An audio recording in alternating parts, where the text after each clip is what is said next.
بسم اللہ الرحمن الرحیم۔ قربانی کے مسائل سے متعلق آج ارادہ ہوا کہ ان مسائل سے متعلق ایک کلپ ریکارڈ کروا دیا جائے اور لوگوں کو قربانی کے بیسک مسائل بتائے جائیں۔ لوگ بہت زیادہ جو سوالات پوچھتے ہیں تو اس پہ میں نے کچھ اشارے لکھ لیے اپنے سامنے تاکہ جو سوال بہت زیادہ پوچھے جاتے ہیں میں ان کے بارے میں ریکارڈ کروا دوں۔ تو میں انشاءاللہ یہ جو قربانی ہے اس کے بالکل شروع سے لے کے آخر تک ترتیب سے کوشش کرتا ہوں کہ مسائل بیان کروں، اور جو مسائل بہت زیادہ پوچھے جاتے ہیں اللہ تعالیٰ سے دعا ہے کہ وہ سارے آ جائیں۔ تو پہلا سب سے بڑا مسئلہ یہ ہے کہ قربانی واجب کس پر ہے۔ قربانی واجب کس پر ہے؟ لم سم عوام کی سہولت کے لیے ایک نصاب بیان کرتا ہوں جو علماء بتاتے ہیں 52.5 تولہ چاندی، دیکھ لیے گا نیٹ پر۔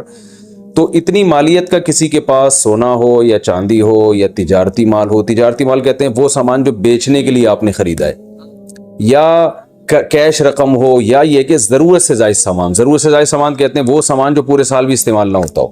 تو ایسی کوئی چیز اگر آپ کے پاس اتنی مالیت کی پڑی ہوئی ہے، یا ایک نہیں 2-4 چیزیں مل کے اتنی مالیت کو پہنچ جاتی ہیں، یعنی خلاصہ یہ نکلا کہ آپ کے جو استعمال میں آنے والی چیزوں کے علاوہ آپ کے پاس اتنی مالیت کی مال موجود ہے، اور ضروری خرچے اس میں سے نکال دیں، قرضے نکال دیں، وہ سب نکال کے بھی اتنے پیسے آپ کے پاس بچتے ہیں 50، 55، 60 ہزار تک، تو پھر آپ پر قربانی واجب ہے۔ یہ بہت مختصر بتا رہا ہوں کیونکہ اگر میں اس کی نصاب کی ڈیٹیل میں گیا تو پورا کلپ اسی میں نکل جائے گا۔ تو لم سم ایک بتا رہا ہوں آپ کو کہ اتنا اماؤنٹ کسی کے پاس ہو تو اس پر قربانی واجب ہے۔ اور پھر بھی سمجھ میں نہ آئے تو اس بارے میں میرے دوسرے کلپ یوٹیوب پہ آپ کو مل جائیں گے، یا دوسرے علماء سے آپ تفصیل پوچھ لیں، وہ انشاءاللہ آپ کو ڈیٹیل بتا دیں گے، کیونکہ نصاب میں اگر میں زیادہ ڈیٹیل میں گیا تو بہت ہی لمبی بات ہو جائے گی پھر۔ تو اس پر قربانی واجب ہے۔ بڑا مسئلہ یہاں پر ایک یہ اٹھایا جاتا ہے کہ کیا گھر کا سربراہ اگر قربانی کر لے تو سب کی طرف سے کافی ہو جائے گی، یا جو بھی صاحب نصاب ہے جس میں بھی استطاعت ہے اس پر الگ سے قربانی واجب ہے؟ اس میں فقہا کا اختلاف ہے۔ بعض علماء کی رائے یہ ہے کہ ایک آدمی اگر گھر کی طرف سے قربانی کر لے تو سارے اہل خانہ کی طرف سے کافی ہو جاتی ہے، اور اس کے بارے میں بعض تابعین سے آثار منقول ہیں، مصنف ابن ابی شیبہ کی روایات ہیں۔ لیکن ہماری رائے یہ ہے، اور بر صغیر کے علماء کی رائے یہ ہے، اور امام ابو حنیفہ رحمہ اللہ تعالیٰ کی بھی رائے یہی ہے کہ ہر شخص پر الگ سے قربانی واجب ہے اگر وہ صاحب نصاب ہے۔ اور اس کی 2 دلیلیں بہت مضبوط ہیں۔ سب سے مضبوط دلیل رسول اللہ صلی اللہ علیہ وسلم کی حدیث ہے، من وجد سعة لأن يضحي فلم يضحي فلا يقربن مصلانا۔ آپ صلی اللہ علیہ وسلم نے فرمایا جس کے پاس قربانی کی طاقت تھی اور اس نے قربانی نہیں کی تو وہ ہماری عیدگاہ کے قریب بھی نہ پھٹکے۔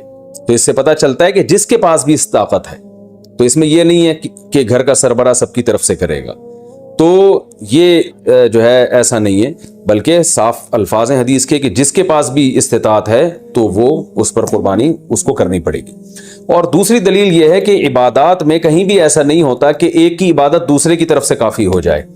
تو اس پر قیاس کا تقاضا بھی یہی ہے کہ جب اسلام میں کوئی بھی ایک عبادت دوسرے کی طرف سے کافی نہیں ہوتی تو یہ کیسے ممکن ہے کہ قربانی جو مستقل سنت ابراہیمی ہے وہ ایک کرے اور دوسری کی طرف سے بھی وہ خود بخود ادا ہو جائے؟ تو یہ اس کا بھی تقاضا ہے۔ بعض حضرات یہ دلیل دیتے ہیں کہ حضرت ابو بکر اور عمر رضی اللہ عنہما قربانی نہیں کرتے تھے۔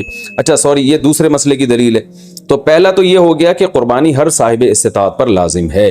بیگم کے پاس اگر زیور ہے اور اتنی مالیت کا ہے تو اس پر بھی قربانی واجب ہے۔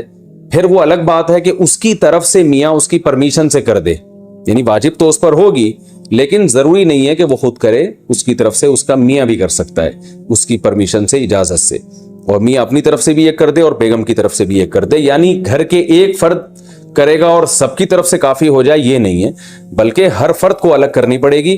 وہ الگ بات ہے کہ اپنے پیسے سے کرنا ضروری نہیں ہے، وہ فرد خود کرے یا کسی سے کروا دے۔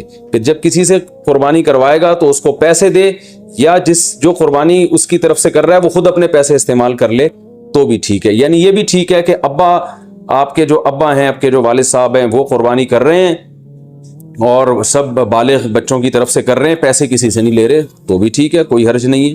یا شوہر بیوی کی طرف سے کر رہا ہے اور پیسے نہیں لے رہا اس سے تو بہت اچھی بات ہے، ایسا نیک شوہر اللہ میاں سب کو دلائے۔ تو یا بیگم صاحبہ کر رہی ہیں اپنے خرچے پہ اور میاں کی طرف سے بھی کر رہی ہیں، میاں سے پیسے نہیں لے رہی ہیں، تو سبحان اللہ، بہت اچھا لگا آپ کو سن کے، تو ہمیں بھی بہت اچھا لگا۔ تو یعنی پیسوں کا ہر ایک کا ڈالنا ضروری نہیں. اچھا یہ بھی ایک مسئلہ ہوتا ہے کہ بڑا بھائی کر رہا ہے سب کی طرف سے اور سب سے آدھے آدھے پیسے لے رہا ہے قربانی کے, وہ یا تھوڑے تھوڑے پیسے لے رہا ہے, باقی پیسے اپنی جیب سے ڈال رہا ہے, تو بھی ٹھیک ہے. یعنی جس کی طرف سے قربانی ہو رہی ہے اس کے لیے خود سے پیسے یعنی خرچ کرنا ضروری نہیں ہے, اس کی طرف سے اگر کوئی اور خرچ کر دیتا ہے تو بھی ٹھیک ہے, چاہے پورے پیسے خرچ کرے یا آدھے پیسے خرچ کرے. قرضہ لے کے بھی قربانی کی جا سکتی ہے. آپ کے پاس اگر پیسے نہیں ہیں تو آپ قرضہ لے کے کر سکتے ہیں, اگر آپ کو یقین ہے کہ میں یہ قرضہ بعد میں لوٹا سکتا ہوں. البتہ قرضہ کھا کے قربانی ٹھیک نہیں ہے کہ آپ نے کسی کا قرضہ دینا ہے, وہ مانگ رہا ہے, دروازے پہ کھڑا ہوا ہے, وہ دے نہیں رہے اور آپ اور اس کے پیسوں سے بکرے کاٹ رہے ہیں آپ, یہ ٹھیک نہیں ہے. یہ آخرت کے لیے بھی نقصان دہ ہے اور وہ بکرے کے لیے تو نقصان دہ بہرحال ہے ہی ہے. تو ایک مسئلہ تو یہ ہو گیا. دوسرا مسئلہ یہ ہے کہ قربانی کیا واجب ہے یا سنت ہے؟ تو اس بارے میں بھی دونوں رائے ملتی ہیں علماء کی. جو علماء کہتے ہیں سنت ہے وہ بھی عام سنت نہیں مانتے بلکہ سنت مؤکدہ. سنت مؤکدہ کا مطلب جو نہیں کرے گا قابل ملامت ہوگا. اور امام ابو حنیفہ رحمہ اللہ تعالیٰ کی رائے کے مطابق یہ واجب ہے, اور اس کی دلیل وہی ہے کہ پہلی بات تو یہ کہ عبادت ہے, اور عبادت میں احتیاط کے پہلو کو ترجیح دی جاتی ہے, کیونکہ احتیاط اسی میں ہے کہ اس کو اگر واجب قرار نہیں دیتے تو بہت سے لوگ قربانی کا فریضہ چھوڑ سکتے ہیں اور اس بات کا خطرہ موجود ہے کہ قیامت میں ان کو گناہ نہ ملے. تو اس لیے احتیاط کے پہلو کو ترجیح جائے گی. اور مضبوط دلیل امام حنیفہ کی قرآن نبی صلی اللہ علیہ وسلم کی وہی حدیث ہے, من وجد سعة لأن يضحي فلم يضحي فلا يقربن مصلانا. آپ صلی اللہ علیہ وسلم نے فرمایا جس کے پاس قربانی کی گنجائش تھی اور اس نے قربانی نہیں کی وہ ہماری عیدگاہ کے قریب بھی مت پھٹکے. آپ صلی اللہ علیہ وسلم 10 سال مدینہ منورہ رہے, ہمیشہ آپ صلی اللہ علیہ وسلم نے قربانی کی. بعض حضرات یہ دلیل دیتے ہیں کہ حضرت ابو بکر اور حضرت عمر نے قربانی نہیں کی اپنے دور خلافت میں, اس سے پتہ چلتا ہے کہ قربانی واجب نہیں ہے. تو یہ دلیل اس لیے درست نہیں ہے کہ حضرت ابو بکر اور حضرت عمر رضی اللہ تعالیٰ عنہ مسکین تھے, غریب تھے, اگرچہ مسلمانوں کے خلیفہ تھے, لیکن یہ ان کی ایک کوالٹی تھی کہ اتنے لاکھوں مربع میل کے مالک ہونے کے باوجود وہ پیون زدہ کپڑے پہنتے تھے. تو صاحب استطاعت پہ قربانی واجب ہے. یہ دونوں حضرات بڑے تھے مگر قربانی نہیں کی انہوں نے, جیسے کہ روایت میں آتا ہے اس کی وجہ استطاعت نہ ہونا. تو استطاعت اگر نہیں ہے تو پھر قربانی لازم نہیں ہے, بلکہ اگر آپ قرضہ لے کے قربانی کرو گے اور خطرہ ہے کہ میں قرضہ ادا نہیں کر سکتا تو پھر تو جائز ہی نہیں ہے آپ کے لیے, کیونکہ دوسروں کا حق دبا کے آپ کے لیے عبادت کی وجہ آوری یہ ٹھیک نہیں ہے. اس کی فضیلت کیا ہے قربانی کی؟ رسول اللہ صلی اللہ علیہ وسلم نے ارشاد فرمایا بقرعید کے دنوں میں یا ایام نہر میں اللہ کو جانور کا خون بہانے سے زیادہ کوئی عمل محبوب نہیں ہے, اور ہر بال کے بدلے میں اللہ نیکی عطا فرماتے ہیں. یہ قربانی کی بہت بڑی فضیلت ہے, اور اس کی فضیلت آپ علماء سے بیانات میں سنتے ہیں. میں بھی چونکہ بہت مختصر جلدی بات کر رہا ہوں تاکہ میں پورے موضوع کو جلدی سے سمیٹ لوں.